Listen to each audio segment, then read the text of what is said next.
So yan, 350 tons die casting. Operator natin.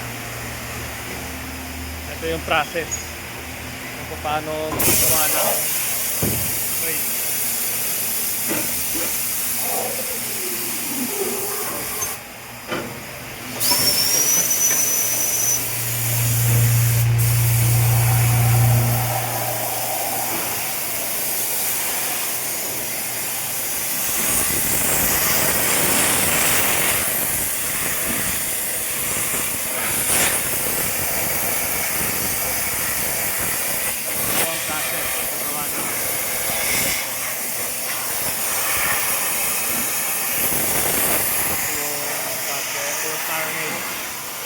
Ginawa ng aluminum.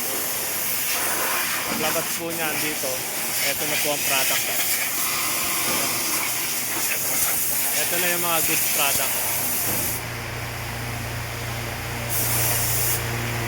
Abangan po natin yung paglabas ng product natin.